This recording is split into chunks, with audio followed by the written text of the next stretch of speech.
Hi, I'm April, and for so long the only thing that I cared about was to feel closer to my older sister, Bethany. She is 3 years older than me and has always been someone I've looked up to. She got a lot of B's in school and had lots of extracurricular activities like hockey and dance clubs. My parents were always so proud of her, and I knew when I grew up I wanted to be just like her. Except I wasn't. I did better than Beth at school, but my social skills sucked. Every time I tried to play with her and her older friends, they made fun of me for being bad at it. It embarrassed Beth. I think that's why she stopped inviting me in the end. As the years went on, we grew apart, especially when Beth was in high school and I was still in middle school. I hated it. I wanted to spend more time with her. I wanted to make her proud of me, but I didn't know how. One day, I snuck into Beth's room when she was at a friend's house and I tried on some of her clothes. Soon after, I spotted her makeup box. When I reached for the tubes of lipsticks, I found a bright red one and I wanted to know what I'd look like with red lips like the women in the movies. So I tried it and, oh my god, I broke it. I pressed it too hard and it snapped. The red stick fell down my chest and onto my lap, staining Beth's purple t-shirt I was wearing. I panicked and took everything off and tried to hide the t-shirt and the lipstick. My heart was pounding when Beth got home from her friend's house. I knew she'd noticed straight away things had been moved around, and I was completely right. I don't think we'd ever fought like that before. I was so sad that I cried all night. I couldn't believe it. After that, I stopped trying to be her friend, and we almost never talked. So when Beth called me into her room one evening, I was shocked. I couldn't believe she wanted to talk to me, and I was just so excited that I didn't think much about it when I went in there after her. It wasn't until she sat me down and looked at me with a serious stare that I began to worry. Was she mad at me again? I hadn't done anything. We only spoke to each other at breakfast and dinner. Maybe I said something she wasn't happy with. Beth started to look sad. What's wrong? I asked. I have a boyfriend, Beth admitted with a small smile. She took my hand in hers and clasped it tight. He invited me to a party he's having tonight, but Mum and Dad have this stupid curfew and they would never let me go on a school night. I really want to see him, April. I didn't understand why she was telling me this. We don't share secrets since we were little, but I was happy. Maybe she wanted to become closer again. I wish I could help, Beth. That really sucks, I said. Well, you can help, she told me and pulled me closer. There's something you can do for me so I can go. What is that? I asked, feeling confused. If you sleep in my room for me under the covers, then when Mum and Dad come to check, they'll think it's me in here, she explained. I shook my head. What if they check my room? Beth rolled her eyes. They never check your room. They know what a good girl you are. I was torn. I wanted to help her, but I didn't want to betray my parents. For a moment, I didn't say anything. I just sat in silence and thought about the options. That is until Beth pulled me closer and cuddled me. Please, April, I really need you, Beth begged, and I couldn't help but give in. Of course, I'll always be here to help you, I told her with a smile, but inside I was worried. I didn't want to get in trouble, and I didn't want my parents to be upset with me. As long as I was quiet, it would be okay though, right? When 8 p.m. came, Beth snuck out of the window and waved me goodbye as I curled up under her covers. I took my Kindle in with me to read until I fell asleep, but I couldn't. Inside, my brain was whirling with thoughts and worries, and after an hour it became clear there would be no sleep for me until Beth got home. At 9 p.m, I heard my mum come in the door to check on Beth. She moved around and picked up some laundry from the floor before she left again, and I let out a sigh of relief. Now, Beth had said she would get home around midnight, so I just had to wait. But as time passed, I checked the clock on the wall and realised with horror that 12 a.m. had come and gone. It was actually past 1 a.m. by then.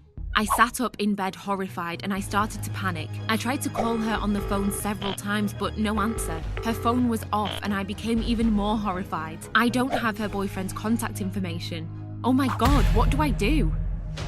After a few minutes, I ran to my parents' room with tears streaming down my face. When I woke them up, they were both really confused. I confessed everything to them through my sobs and they sprung into action. My dad drove around town looking for my sister and my mum called the local hospitals. I sat frozen as I realised Beth could truly be in huge danger right now. By lying for her, I'd put her life in danger. I was devastated. Finally, Beth was found in a hospital in the next town. All three of us raced there to be at her bedside. My parents were too worried and felt shocked when they found out that she'd been taken in for alcohol poisoning and needed her stomach pumped. I blamed myself all the time she was there and cried non-stop. When I entered Beth's room in the hospital, I was sure she'd yell at me for blowing the whole thing over, but I didn't care. I was so worried about her and I wanted her to know how I felt. Before I said a word, Beth held my hand and told me that before being rushed to the hospital, she felt for a moment that she was going to die. At that moment, she could think of only me and our parents. Beth hugged me and I didn't want to let go. The next day when we left the hospital and my parents were positive Beth was fine, they decided it's time to tell us we're both grounded. But we couldn't care any less. We laughed and apologized for what we did. I learned from this incident that people sometimes know who they truly love and what they deeply care about when they think they are not going to see them anymore. What do you think of this video? Don't forget to like it and subscribe to our channel. Hi guys, I'm Sheila. I just moved to a new school. Let me tell you about the scandal that caused me to switch schools. Ever since I was a little girl, I had a habit of talking too much. I remember one time I got invited to a children's party and I was all over talking to every kid. When the birthday girl came out, I was surprised with what she was wearing. She wore a very big hat with like 1,000 feathers on it. Couldn't contain myself, as always. I went up to her and said, "Know what? You look like a nest. Got eggs?" Then started laughing. She must have been so humiliated because her face turned bright red and she said, "Please, stop. They're all looking." True enough, the other kids were laughing too. Until I felt someone tugging at my hand. It was my mom. She could read me like a book and simply said, "Let's go." When we got home, my mom gave me a lecture on it. I recall another time when I was about 12. I knew that Mom ordered something online for my birthday, so when I saw the mailman, I asked, "Do you have a package for me?" He simply shrugged. I felt disappointed, but didn't stop there. I prodded on, "Just don't bring them this Saturday. We're all going out, but our door key is at..." Then I felt my mom yanking at my arms again. To me, it always felt like my mom was spoiling my fun. Until that time when I was in junior high. I had a classmate who was dating a cute guy. I thought he was gorgeous, and I couldn't believe he would go out with such a plain girl. So I made an anonymous Instagram account and took photos of him when he wasn't looking. Then I photoshopped myself into them, but blurred my face. Of course I wouldn't want them to recognize it was me. Then I wrote sweet captions at the bottom. Until finally, they broke up! So I knew it was my chance, but I was so focused on getting him that I didn't realize what was really happening around. Another classmate started hanging out with me.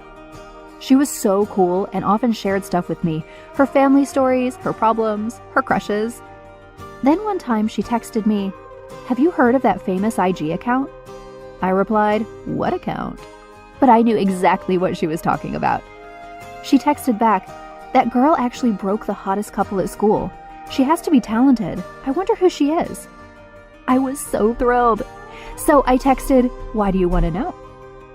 She replied, "Are you kidding me? She is the topic of the month." I felt so proud. So I decided to tell her. I tried calling, but she said that she was having dinner with the family. So I sent her a voice record. I started telling her about my crush on that guy and my plan.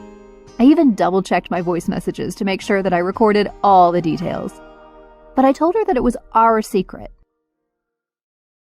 The following day, I waved to my friend when she came inside the classroom, but she totally ignored me. Then I saw her sit beside the ex-girlfriend of my crush. What? They were friends? A few minutes before the end of class, things got even weirder. All phones sounded like a chorus of beeps, like a spam was sent to every phone. So I nosed around on my seatmate's phone and asked, what was that all about? She said, "Why don't you check your phone, girl?" I was totally weirded out. I scrolled fast to our class's WhatsApp thread, and bam! At the top was my voicemail with a caption that said, "We were right, guys! It was her all along." I felt humiliated. I was in shock. I didn't know what to do. Suddenly, I received a blast of messages and notifications to my IG account. Just as the teacher was trying to calm everyone down, the bell rang, and I hurried out of the classroom. All the way from the hallway till I reached the school's gate, everyone was staring at me and calling me names. When I got home, I went straight to my room. I had to turn my phone off because I was getting too many messages. I threw myself on the bed. I stared at the ceiling for a moment, trying to realize what had just happened. Then I burst out crying. I didn't go to school the next day, or the following days. I mean, who could, right? That time, my mom didn't yank my arm. She sat with me and we talked. We decided that it's better if I switch schools because I was so determined that I was not going to go back there. Plus, the principal was very mad at me and my teachers were all disappointed. So, I switched schools. I mean, you can't expect me to stay where everyone hates me, right? I changed my phone number too, and deleted my IG account. I learned the hard way, guys. So the next time you say something, think twice, thrice, multiple times. There is a difference between being truthful and being tactless.